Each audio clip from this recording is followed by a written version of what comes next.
old ass oil look like That shit drop. undercarriage. Dirty, oily.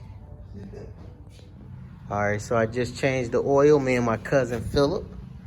Now I've also placed a new battery on the car, and now we're getting ready to drain the old fuel. So what I've done is disconnected the fuel line running to the fuel rail, and we're going to pump it in this 5-gallon bucket. I got half a gallon of fuel, half a tank.